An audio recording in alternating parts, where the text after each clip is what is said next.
दिल्ली के ओल्ड राजेंद्र नगर में संचालित कोचिंग के बेसमेंट में पानी भरने से 3 छात्रों की मौत हो गई। यहां पर बड़े कोचिंग सेंटर में स्टूडेंट्स अपने भविष्य को संवारने की जद्दोजहद में लगे रहे। बताया जा रहा है कि कोचिंग के बेसमेंट में लाइब्रेरी थी, यही करीब 35 छात्र पढ़ाई कर रहे थे। इस दौरान अचानक इतना पानी भर आया कि युवा छात्रों को वहां से निकलने का मौका तक नहीं मिला। बेसमेंट में अचानक ही पानी भरने लगा। जब तक स्टूडेंट्स अलर्ट होते काफी देर हो चुकी थी और 3 छात्रों की दर्दनाक तरीके से जान चली गई है। अब इसमें परिजन ने गैर इरादतन हत्या का मामला दर्ज करने की मांग की है और मामले में सियासत भी शुरू हो चुकी है। मौके पर राज्यसभा सांसद स्वाति मालीवाल पहुंची तो दूसरी तरफ इस घटना पर मंत्री आतिशी की प्रतिक्रिया भी सामने आई है। बीजेपी के प्रदेश अध्यक्ष वीरेंद्र सचदेवा ने भी मामले में अपनी प्रतिक्रिया दी है। तो दिल्ली से आपको ये पूरा मामला बता रहे हैं, जहां कोचिंग प्रबंधन की लापरवाही उजागर हुई है और कोचिंग के बेसमेंट में पानी भरने से 3 छात्रों की मौत हो गई है। डूबने से 3 छात्रों की मौत हुई है और अफरा तफरी का माहौल मच गया। इस पूरे मामले को लेकर सियासत भी गर्मा गई है। हर बार ऐसे ही पानी भर जाता है और ऐसे में तमाम सवाल खड़े हो रहे हैं, क्यों व्यवस्था नहीं की गई है। और स्वाति मालीवाल ने भी कई सवाल यहां पर खड़े किए हैं। और इसी खबर पर और भी जानकारी के लिए दिल्ली से हमारे सहयोगी राहुल झा हमारे साथ फोन लाइन पर जुड़ गए हैं। राहुल, कोचिंग सेंटर में नीचे बेसमेंट में पानी भर गया, 3 छात्रों की मौत हो गई है। सियासी रूप से भी मामला गर्माता जा रहा है। स्वाति मालीवाल ने सवाल खड़े किए हैं। फिलहाल क्या स्थिति है, क्या अपडेट है और सियासी रूप से किस तरीके से मामला देखने को मिल रहा है? ऋषभ, मैं अभी वहीं पे मौजूद हूँ। यहाँ पर मेट्रो स्टेशन के नीचे, करोलबाग मेट्रो स्टेशन के नीचे बच्चों ने धरना प्रदर्शन दे रखा है और वी वांट जस्टिस के जो है नारे लगा रही है। इनका कहना है कि राहुल के ऊपर जो है, जो कोचिंग इंस्टीट्यूट है उसके ऊपर एफआईआर होना चाहिए, दर्ज होना चाहिए, बल्कि एफआईआर ही नहीं, एक कानूनी कार्रवाई अच्छे से होना चाहिए। यहाँ पर हजारों की संख्या में जो तादाद में बच्चे हैं और करोलबाग मेट्रो स्टेशन के नीचे मुख्य सड़क जो करोलबाग जो वेस्टर्न दिल्ली को कनेक्ट करता है उसको इन्होंने बंद कर रखा है, जाम कर रखा है। यहाँ पर स्वाति मालीवाल भी आ चुकी हैं और दिल्ली प्रदेश कांग्रेस अध्यक्ष भी यहाँ पर आ चुके हैं। वहाँ पे तमाम जो है आरोप लग रहा है, एमसीडी के ऊपर आरोप खड़ा कर रहे हैं। यहाँ के जो दुर्गेश पाठक विधायक है उस पर भी, उन पर भी आरोप लग रहा है। आरोप ये लग रहा है कि उन्होंने कभी भी इस चीज को देखा नहीं, संज्ञान में नहीं लिया। यहाँ पर बच्चों का जो आक्रोश है वो काफी ज्यादा गरमाया हुआ दिख रहा है। यहाँ पर वी वांट जस्टिस के बार बार ये नारे लगा रहे हैं और ये यहाँ पर प्रशासन की तरफ से भी, यहाँ पर पुलिस फोर्स भी काफी यहाँ पर आ चुकी है और यहाँ पर रास्ते जो है दोनों तरफ से ब्लॉक कर रखा है, आगे से भी और पीछे से भी ब्लॉक कर रखा है। और यहाँ पर देखिए लंबी लाइनें जो है जाम यहाँ पर देखने को मिल रहा है हमें इस समय। हाँ बिल्कुल राहुल, देखिए हर साल यही स्थिति बनती है, ऐसे तमाम सवाल खड़े किए गए हैं और सबसे गंभीर मसला ये हो जाता है कि 3 युवा छात्रों की मौत हो गई है। इस पूरे मामले को लेकर कई सवाल भी खड़े किए जा रहे हैं। फिलहाल जो पूरा मामला सामने आया, इसको लेकर सियासी रूप से क्या कुछ अभी बयान देखने को मिले हैं?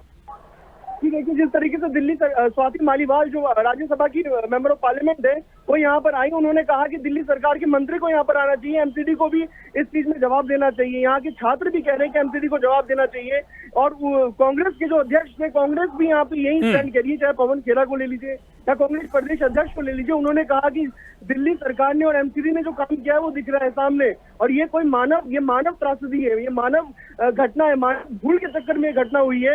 ये कोई प्राकृतिक आपदा नहीं है जिसमें उन बच्चों की जान गई है। पवन खेरा ने साफ साफ इसके ऊपर जो है तंज कसा है आम आदमी पार्टी को। यहाँ के छात्र जो है एमसीडी के ऊपर आरोप लगा रहे हैं, यहाँ के एमएलए के ऊपर आरोप लगा रहे हैं, खास करके कोचिंग इंस्टीट्यूट के ऊपर आरोप लगा रहे हैं। जो कोचिंग इंस्टीट्यूट लाखों रुपए फीस के रूप में ले लेती है, लेकिन सुविधा के नाम पर जो है बेसमेंट में लाइब्रेरी देती है, सुविधा के नाम पे बिल्कुल जीरो है। यही अगर राहुल की बात कर ले तो इनकी कोचिंग की फीस ही 4 लाख रुपए है।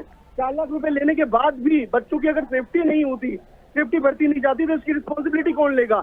बच्चे का आरोप है कि इतनी फीसें लेने के बाद भी हमें जो है हमें मरने के लिए छोड़ा जा सकता है, दे दिया जाता है और नीचे बेसमेंट में हमें दे दिया। बल्कि ये घटना जो है एक हैरान कर देने वाली ऋषभ बात ये है कि इस घटना के अंदर, ये घटना पहले भी हो चुकी है, पानी पहले भी भर चुका है, लेकिन किसी ने भी इस मामले में संज्ञान नहीं लिया। चाहे वो यहाँ की प्रशासन की बात कर लीजिए, चाहे वो एमसीडी की बात कर लीजिए, किसी ने भी इस घटना को संज्ञान नहीं लिया। यहाँ के छात्र भी आरोप लगा रहे हैं कि 7 बजे वाली घटना है, लेकिन जो पानी निकालने का जो काम हुआ वो 9 बजे हुआ, यानी कि 2 घंटा लेट हुआ ये पानी निकालने का काम। और हो सकता है कि बच्चों को बचाया भी जा सकता था, लेकिन ये बहुत बड़ी लापरवाही हुई, बहुत बड़ी मानवीय भूल है और इस कोचिंग संस्थान के ऊपर जो है एक सख्त कार्रवाई होनी चाहिए। ये बच्चे मांग कर रहे हैं और अदर स्टेट से बच्चे यहाँ पर बैठ करके जो है ये ब्लॉकेज कर रखा है पूरा उन्होंने रोड। निश्चित तौर पर कोचिंग संस्थान की लापरवाही से पूरा मामला देखने को मिला है, तो निश्चित तौर पर बड़ी कार्रवाई भी होनी चाहिए। और विडंबना भी यही है राहुल कि जिस तरीके से लाख दावे व्यवस्थाओं के किए जाते हैं, वही व्यवस्थाएं लोगों की जानलेवा साबित हो रही हैं,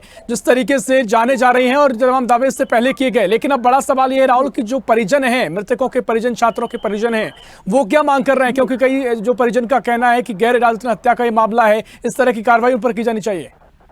जी बिल्कुल बिल्कुल, जिस तरीके से परिजन भी कह रहे हैं, परिजन भी आप देखिए कि परिजन का भी बयान आ रहा है कि कोचिंग संस्थान की ये कहीं ना कहीं गलती जो कोचिंग संस्थान की है। और ये ऋषभ, ये पहली बार ऐसी गलती नहीं है कि जो यहाँ पर हुई है, करोल बाग में हुई है। ये मुखर्जी नगर में भी आपने अगर पहले गौर किया होगा तो पिछले साल की बात है, कितने बार कोचिंग संस्थानों में आग लगा है, कितने बार लाइब्रेरीज में आग लगा है। लाइब्रेरी को लेकर के जो सेफ्टी है उसके ऊपर भी कितना सवाल खड़ा कर रहा है कि क्यों नहीं एमसीडी क्यों नहीं जो है लाइब्रेरी के ऊपर जो है उसकी सेफ्टी के मानकों को देखती है, या जो कोचिंग संस्थान है वो लाइब्रेरी के सेफ्टी के मानकों को क्यों नहीं पूरा करते हैं, जिसके अंदर जो सेफ्टी की जितने भी इक्विपमेंट्स है वो क्यों नहीं लगाया जा सकता है। इस चीज को भी ये लोग ये चीजें कर रहे हैं। आप ये सोचिए कि अदर स्टेट से यूपीएससी ऐसी प्रतिष्ठित एग्जाम की तैयारी करने के लिए जो बच्चे आते हैं वो अपना एक मिनट भी, कीमती मिनट भी वेस्ट नहीं करना चाहते हैं, लेकिन वही बच्चे आज सड़कों पर, वही बच्चे आज सड़क पर ये मांग कर रहे हैं कि हमारे साथियों को जो है जस्टिस मिलना चाहिए, हमारे साथी को जो है इनके ऊपर सख्त कार्रवाई होना चाहिए। तो ये कितना ज्यादा दुर्भाग्य की बात है, जो बच्चे अपने एक मिनट भी वेस्ट नहीं करते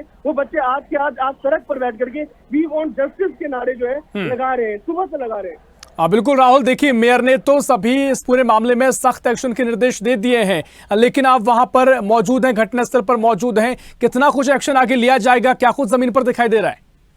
जिस तरीके से बच्चों के अंदर हताश है, बच्चे ये कह रहे हैं कि कभी हमें सख्त कार्रवाई का आश्वासन नहीं चाहिए, हमें बल्कि सख्त कार्रवाई चाहिए। जिस तरीके से मेयर का भी बयान आया था कि इसके ऊपर हमने जांच बिठा दी और एमसीडी की जिसकी भी लापरवाही होगी उसके ऊपर सख्त कार्रवाई की जाएगी। लेकिन जो बच्चे कह रहे हैं कि सख्त कार्रवाई का आश्वासन नहीं, हमें सख्त कार्रवाई दीजिए। जो कोचिंग इंस्टीट्यूट हमसे 4-4 लाख रुपए फीस के रूप में लेती है, वो कोचिंग इंस्टीट्यूट हमारी सेफ्टी के लिए अगर मानकों को नहीं देखती है तो वो कोचिंग इंस्टीट्यूट के ऊपर लीजिए। बच्चों का गुस्सा कहीं ना कहीं प्रथम जो है कोचिंग इंस्टीट्यूट के मालिक के ऊपर गुस्सा फूट रहा है, क्योंकि वी वांट जस्टिस के बाद इनके बड़े बड़े हाथों में पोस्टर्स है कि राहुल को बंद कर देना चाहिए, राहुल को बैन कर देना चाहिए एकेडमी को। जो बच्चों की सेफ्टी नहीं दर्शा सकता उसको बैन कर देना चाहिए। और यहाँ पर देखिए मेयर ने साफ कह दिया कि एमसीडी के कोई भी अधिकारी होगा तो उसके ऊपर सख्त कार्रवाई होगी और एक जांच कमेटी बैठेगी और एमसीडी के अंदर जो भी अगर फॉल्ट पाया गया तो उसको सस्पेंड कर दिया जाएगा, उसको सख्त कार्रवाई होगी।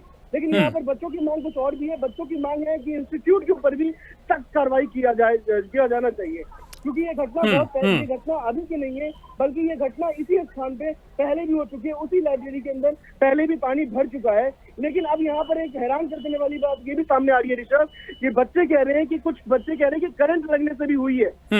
कुछ बच्चे ये भी कह रहे हैं कि करंट लगने से भी उनकी मौत हो सकती है, करंट लगने से भी मौत हुई है। तो इस पर भी सवाल खड़ा होता है कि करंट क्या उनकी मौत जो है करंट लगने से हुई है या पानी में डूबने से हुई है। इस पर भी अभी पोस्टमार्टम की रिपोर्ट अभी आई नहीं है।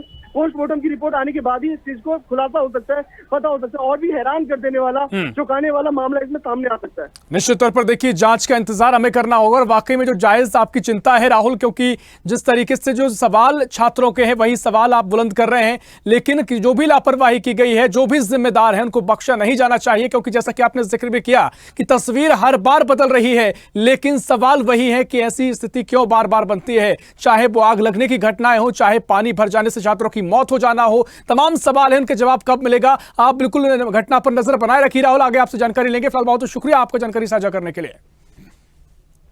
6 बजे से पानी भरा हुआ था बेसमेंट में, सेंट्री लॉक हो गया था, लेकिन 9 बजे पानी निकालने का काम शुरू हुआ। उससे पहले कोई नहीं आया, जाते तो बच्चों को बचा सकते थे। मतलब 4 घंटे बाद काम शुरू हुआ।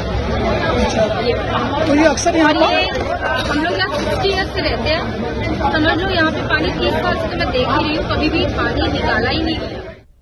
12 लोग रेस्क्यू हुए थे जो एकदम प्रॉपर थे, इनको कोई मेडिकल की रिक्वायरमेंट्स नहीं थी। 4 और थे जिनको हल्का फुल्का मेडिकल का रिक्वायरमेंट्स था, जिनमें से एक को थोड़ा।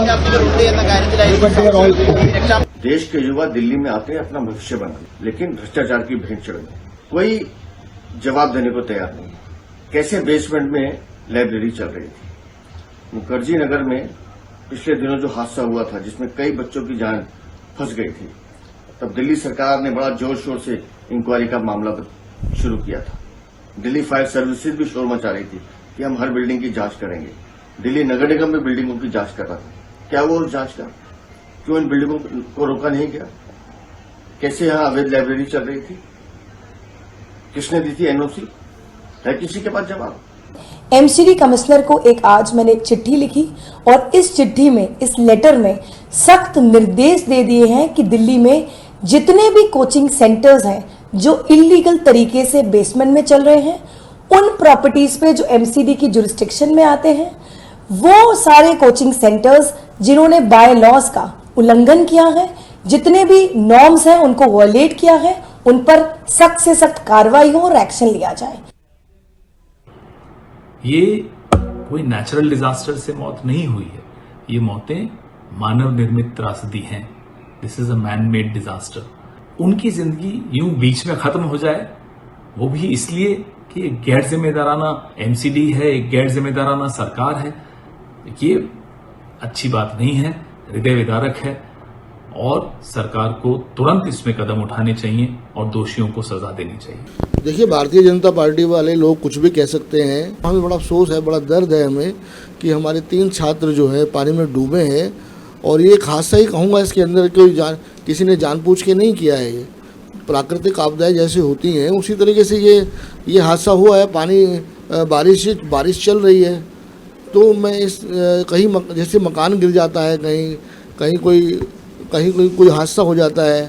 ये हादसे हैं, बारिशों में जो होते हैं वो हादसे हैं। इसमें आप किसी को अगर आप इसको मर्डर का रूप दे रहे हैं तो मैं क्या कह सकता हूँ इस बारे में।